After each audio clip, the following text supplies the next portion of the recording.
Bienvenidos a este nuevo programa de opiniones. Les saluda Pedro Corzo. Hoy vamos a hablar de América Latina en su conjunto. Como nuestro común amigo personal y amigo de esta casa, Carlos Sánchez Berzaín, que como ustedes conocen es un politólogo, un hombre que conoce profundamente nuestro continente, cómo ve a América Latina, que como diría en su momento Eudocio Rabines, el fallecido dirigente comunista en su momento, que después renunció al comunismo, fue un renegado, como diría Horacio Kostrat. América Latina es un continente en erupción, un volcán que está realmente en riesgo de provocar temblores sísmicos terribles. Carlos, bienvenido. Gracias, Pedro, encantado. Un placer que estés aquí con nosotros. ¿Y cómo ves América Latina en su conjunto? Y después vamos a los países que consideres más importantes. Yo creo que hay que hacer una visión de las Américas, porque esto de separar América Latina de América del Norte no es conveniente, porque la América es una sola, desde el Canadá hasta la Tierra del Fuego.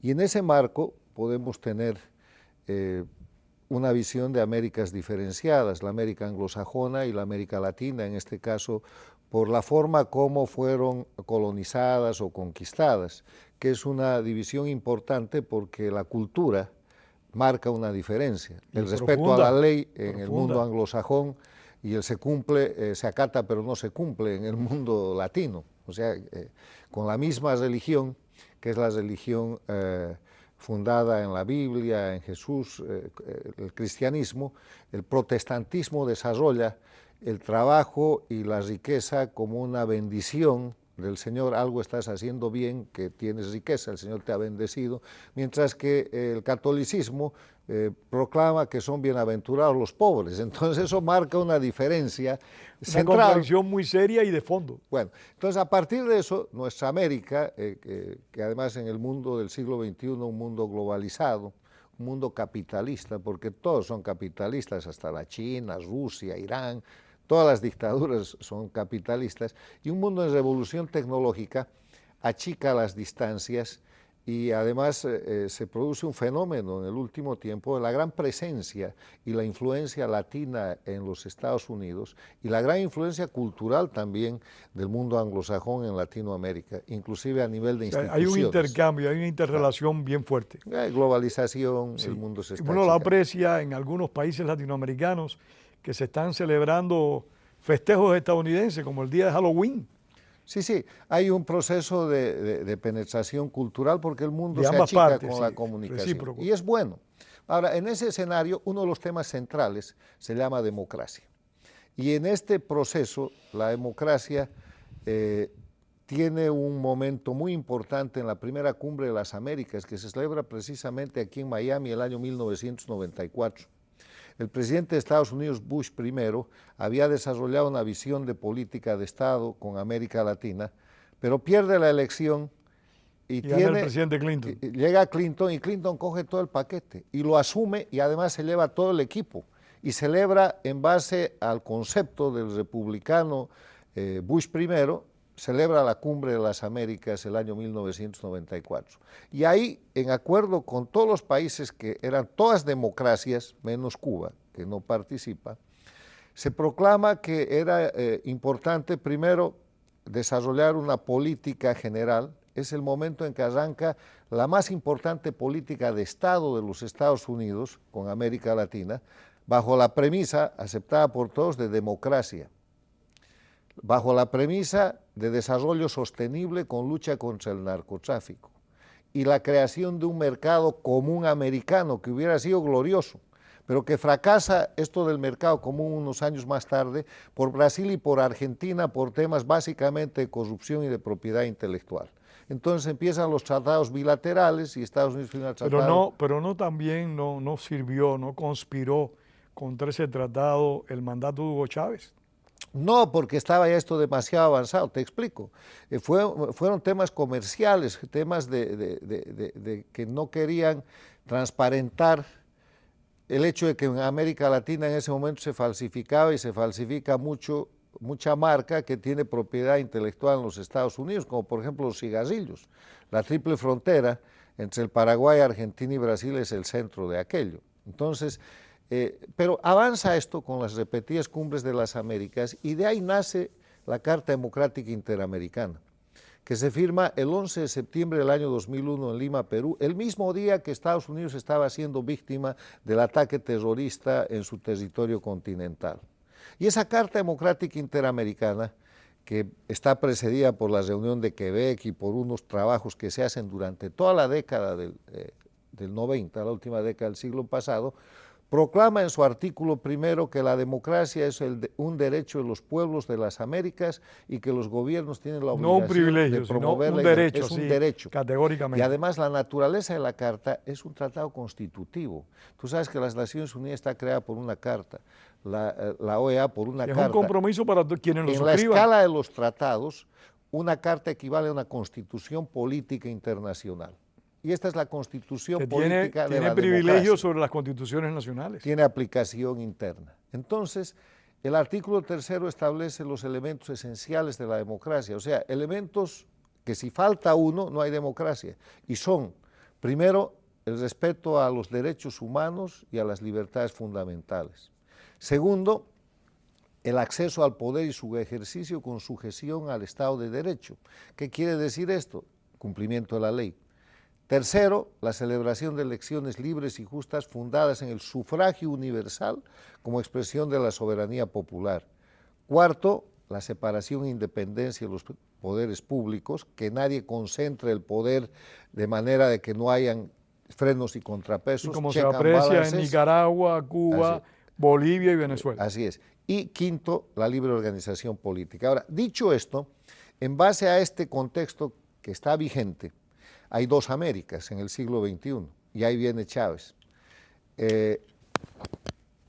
Se cae el muro de Berlín por el reclamo de libertad de Alemania, implosiona la Unión Soviética y desaparece, y Cuba, el estado satélite de la Unión Soviética, el estado que ha vivido básicamente del cuento y del suplemento. El poder que se constituyó, que se estableció un régimen totalitario gracias al subsidio soviético. Bueno, se queda sin suplemento. ¿Y qué hacen? Se reúnen Lula, jefe del Partido de los Trabajadores y el más grande sindicalista del Brasil, de formación comunista soviética, con influencia castrista, y Fidel Castro, y fundan en Sao Paulo el Foro de Sao Paulo, el año 1991, con el propósito declarado de sostener a la dictadura cubana. Y la sostienen tarde, mal y mal hasta 1999, que Cuba estaba en lo peor de su periodo especial. Y en ese momento llega Chávez a la presidencia de Venezuela, acude a salvar a Cuba, le entrega dinero, le entrega petróleo, y juntos estos tres personajes, Chávez, el flamante presidente de Venezuela, Fidel Castro, el dictador más antiguo de las Américas, y Lula, el representante del Partido de los Trabajadores que había sostenido a la dictadura cubana, crean un proyecto populista y emergen en el siglo XXI muy de la sombra, produciendo resultados como la caída del presidente de la Rúa en la Argentina, el derrocamiento del presidente Yamil Mahuad en el Ecuador, el derrocamiento del presidente Sánchez Lozada en Bolivia, el derrocamiento del presidente Gutiérrez en el Ecuador y el derrocamiento del secretario general Miguel Ángel Rodríguez, que tenía semanas de haber sido elegido como secretario general de la Organización de Estados Americanos. En medio de eso, Lula gana la elección y es presidente del Brasil el 2002 y se configura el escenario de la América que estamos viviendo. Se armó la troika, una troika terrible. Que tiene un eje de confrontación que no es ideológico, que no es programático, que no es cultural. Son las dictaduras, con la expansión de la dictadura cubana, con su modelo, con el dinero venezolano y el dinero de la corrupción del lavallato que aporta Lula, que no es poco dinero, contra la libertad y la democracia. Entonces vemos que la dictadura de Cuba se expande primero con Venezuela, después toman Bolivia, toman Ecuador con Correa, toman y renace la dictadura nicaragüense con Daniel Ortega. Sí, pero eso es después de sí, en el 2007, la boliviana. Pero bajo el impulso del castrochavismo. Absolutamente, absolutamente. Y el castrochavismo, y todo esto lo dirigía Chávez. Y si tú te fijas, desde el inicio del siglo hasta la muerte de Chávez. Chávez era el jefe y Fidel Castro estaba en una suerte de ser el lugarteniente, el edecán o el acompañante de Chávez, porque Chávez era el que ponía la plata, el Castro que viajaba, ponía el nombre y la historia. y Castro ponía el saber hacer criminal, el Sí. know-how, los servicios de inteligencia, la penetración Por eso diplomática. fue Ramiro Valdés tantas veces a Venezuela y a Bolivia. y a Bolivia, que ha sido el principal represor en toda la historia de la nación cubana. Los grupos armados, la tortura, los presos políticos. Y entonces el socialismo del siglo XXI del castrochavismo representa simplemente la expansión de la dictadura cubana con sus peores métodos y con su técnica de terrorismo de Estado bajo el dinero de Chávez. Pero hay un punto de quiebre. Chávez muere. La muerte de Chávez es un tema del que hay que hablar mucho, porque un importante político y personaje de la política venezolana, don Enrique Salas Romer, que fue el gobernador y candidato presidencial al que Chávez le ganó la elección el año 1999, tiene un libro en el que prueba que Chávez ha sido asesinado por la dictadura cubana. No solamente que denuncia, sino que presenta prueba, porque además a las resultas del fallecimiento de Chávez, Cuba se queda con todo. Se queda con Venezuela, la convierte en su colonia y se queda con todo el control regional y asume el liderazgo en la región como el país jefe, como la dictadura jefe del socialismo del siglo XXI, del castrochavismo. Y el primer momento para que eso suceda es en la sucesión de Chávez. Se lanza una pugna para suceder a Chávez entre el castrismo venezolano con Maduro y el chavismo venezolano con Diosdado Cabello. Y gana el castrismo y ahí está Maduro. Entonces, lo que estamos viendo hoy día en el año 2023 es el reflejo de todo esto, y aunque toma un poco de tiempo, hay que fijar el marco de referencia histórico y de la realidad objetiva para entender que lo que hoy día está pasando en las Américas es el resultado de este proceso que acabo de describir, que es la construcción del castrochavismo o socialismo del siglo XXI como grupo criminal no político, liderado por la dictadura de Cuba en su expansión y que hoy día controla 4 dictaduras, Cuba, Venezuela, Bolivia y Nicaragua, y que ha logrado establecer 5 gobiernos paradictatoriales. ¿Qué es un gobierno paradictatorial? Un gobierno paradictatorial es un gobierno elegido democráticamente, en democracia, con un sistema democrático, pero que cuando toma el poder se pone absolutamente al servicio del sostenimiento de la dictadura de Cuba. ¿Cuáles son esos países, Carlos? De sus satélites y de su entorno. Pero ¿por qué se pone al servicio? Se pone al servicio porque han sido patrocinados, han sido protegidos, han sido financiados por el sistema dictatorial. Dependen de una matriz. Y estos países son López Obrador en México, ha sido candidato N cantidad de veces, siempre sostenido por un dinero que no se sabe de dónde viene, pero que ahora se vislumbra que venía del sistema de narcoestados de las dictaduras castrochavistas lideradas por Cuba. ¿Qué ha hecho López Obrador? Ha recibido con alfombra roja al dictador en ejercicio de Cuba, Díaz-Canel, lo ha condecorado, ha recibido al dictador de Venezuela de la misma manera, le compra a Cuba piedras y trata con los médicos esclavos que Cuba administra y maneja cometiendo crímenes de lesa humanidad en el siglo XXI. Ha servido México de plataforma para sacar de Bolivia a Evo Morales cuando renunció en vez de que responda a la justicia de la República, y ha sido la plataforma junto con Argentina de Fernández Kirchner para reponer al dictador y sostener la dictadura en Bolivia. Primer país paradictatorial. Ahora, el gobierno paradictatorial no es el país, es el gobierno. El paradictatorial es López Obrador, que ha sacrificado toda la política exterior y está sacrificando la economía de México para sostener las dictaduras. El otro, que ya se va este fin de año, son Fernández Kirchner en la Argentina. Alberto Fernández y Cristina Kirchner han hecho exactamente lo mismo. Además, en base a una relación anterior del gobierno, los dos gobiernos de Kirchner y de la señora Kirchner, que incluso cuando llegó a la Argentina el gobierno que derrotó a la señora Kirchner, el gobierno de el presidente anterior argentino, Mauricio Macri,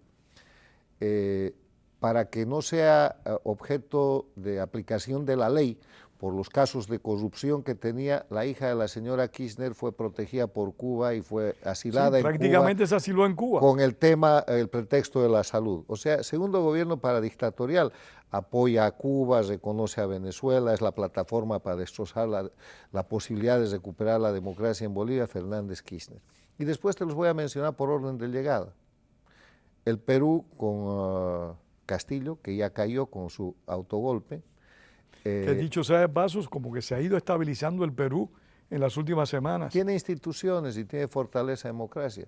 Después viene Chile con Boric, que es un gobierno paradictatorial que aunque protesta contra Nicaragua y acaba de darle la espalda a la iniciativa de Lula con este afán de lavar en la cumbre o en la reunión de UNASUR al dictador Forma parte Maduro. de esa pandilla también. Sí. El otro es Petro con Colombia y el otro que acaba de llegar es Lula en el Brasil. Entonces yo creo que de todos ellos, Carlos, el más comprometido, paradictatoriales. El más comprometido de todos es Lula da Silva.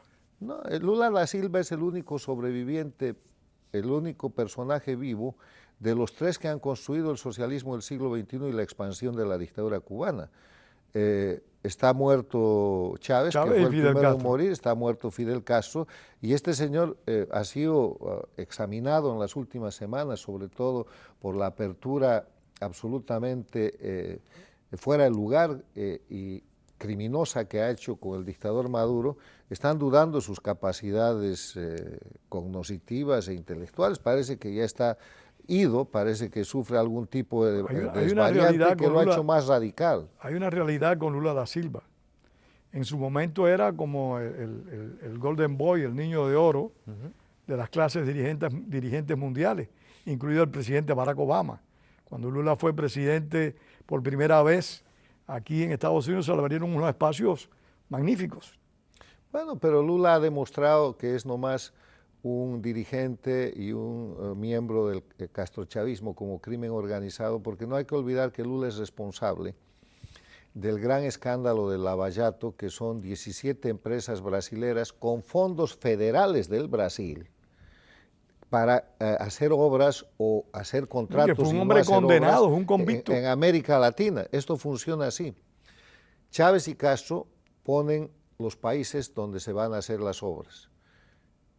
Lula pone los fondos federales y las empresas, porque el dinero era dinero brasilero dada a las empresas y las empresas... Eso es el caso de Odebrecht. Sí, Odebrecht y 16 empresas más. Se llama también el Lava-Jato. Y estas empresas brasileñas firmaban contratos, por ejemplo, con Cuba. El puerto del Mariel. Han hecho el puerto del Mariel, que ahora está funcionando, por un poco más de 950 millones de dólares. Pero hay un pequeño detalle. La dictadura cubana tenía firmado el mismo trabajo, la misma obra, por 200 y pocos millones de dólares con una empresa europea. Y la empresa europea, cuando le cortan el contrato y se produce esto, ha escrito un libro y ha documentado esto y está documentado en la Unión Europea para mostrar cómo con el Odebrecht y compañía del dinero que malversa Lula, han multiplicado casi por 4 el contrato. En Venezuela lo mismo, han pactado obras que nunca se han construido. El Lava-Jato es el que acaba de llevar a la cárcel en el Perú a Toledo, el expresidente que se metió en esas cosas porque era un pro-castrochavista en ese momento y que está en la cárcel peruana. Y lo mismo ha pasado en el Ecuador.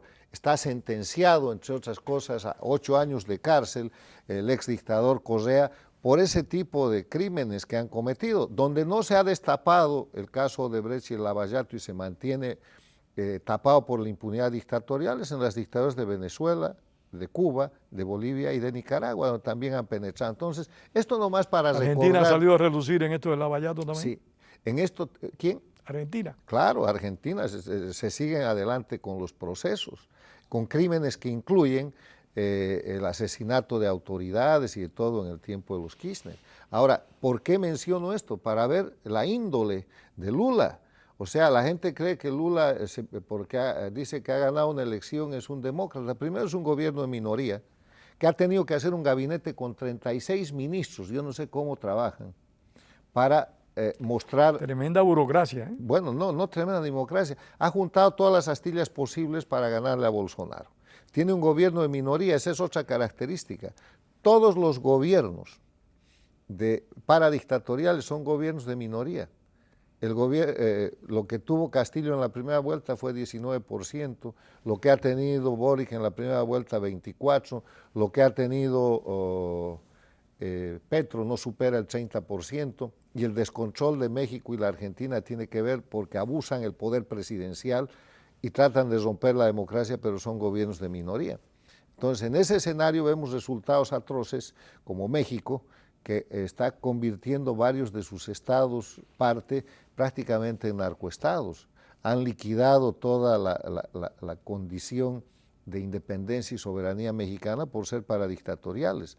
La Argentina es una crisis colosal, económica, que después de agotar las fuentes occidentales ahora le está pidiendo dinero a la China.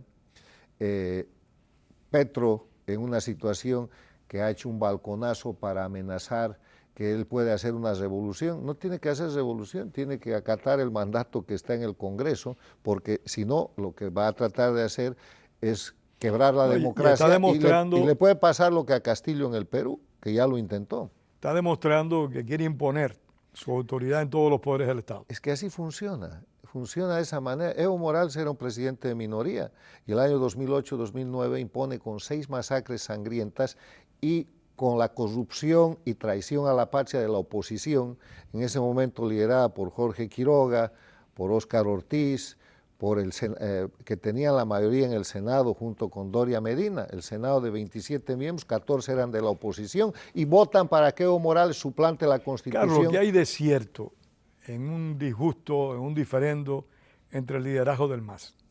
¿Eso es verdad o es fantasía? A ver, ahí hay 2 escenarios que mirar. Primero, eso no va a quebrar la dictadura de Bolivia, porque la dictadura de Bolivia tiene jefe, no tiene unidad, tiene jefe, y el jefe está en La Habana, y el jefe señala a Evo Morales. Evo Morales es el dictador y Arce Catacora es el jefe del gobierno en ejercicio. Ahora, en medio de eso, en Bolivia hay una crisis económica atroz. En Bolivia ya no hay dólares, Bolivia está técnicamente con 0 reservas, Bolivia tiene más del 120% de deuda externa con relación a su Producto Interno Bruto, o sea que no tiene posibilidad de que nadie le preste $1. Bolivia se ha vuelto un país importador. Está casi tan mal como Argentina entonces. Sí, sí, mucho peor. Tiene un déficit porque Argentina produce y exporta. En cambio, Bolivia tiene un déficit en la balanza comercial, importa más de lo que exporta. Han liquidado la riqueza del gas y están entregando a Rusia y a Irán la riqueza del salar de Uyuni, del litio, y también con los chinos. La situación es terrible.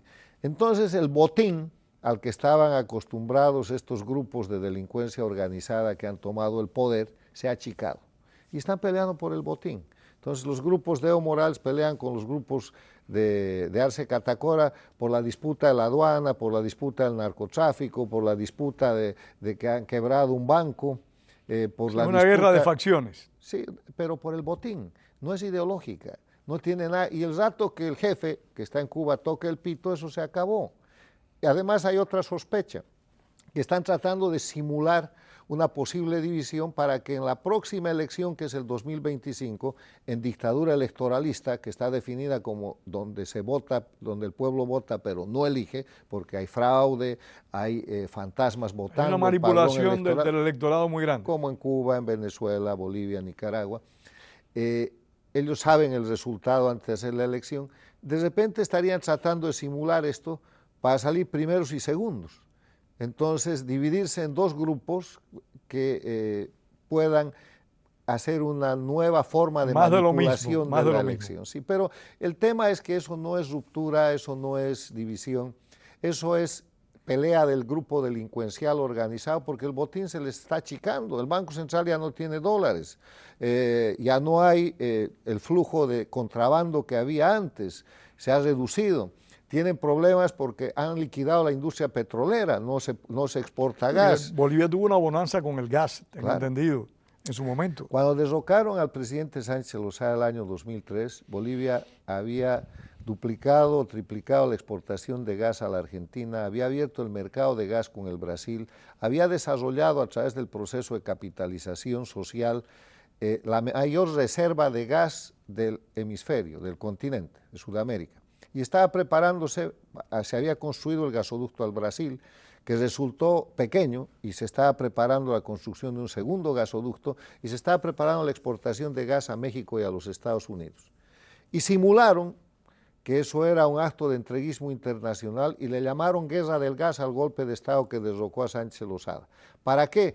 Para reivindicar los recursos naturales, y en menos de 20 años los han liquidado y han acabado con el gas. ¿Cómo han acabado con el gas? Han matado la gallina de los huevos de oro. El gas es como cualquier negocio, necesita exploración, necesita inversión y necesita tecnología. Y la tecnología la tienen los países y las empresas más grandes del mundo a las que Bolivia había asociado para explotar Carlos, su riqueza. me quedan 2 minutos y no quiero irme sin que digas algo sobre la situación de Ecuador.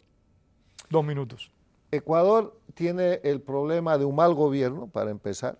El gobierno del presidente Lasso es un mal gobierno tirando para abajo, y el mal gobierno, el pueblo no reconoce ni derecha ni izquierda, los pueblos quieren buen gobierno. Y segundo, la permanente conspiración del castrochavismo de la mano del correísmo y de Correa sentenciado a cárcel por No corrupción. permiten que haya estabilidad en el país. Claro, por equivocación de Lasso, porque Lasso lo que tenía que haber hecho era aplicar la sentencia y llevarse preso a Correa, pero en vez de eso hay señales muy graves de que más bien hizo acuerdos, mal manejo político, y eso ha llevado a una situación en la que se ha podido usar esto que se llama la muerte cruzada.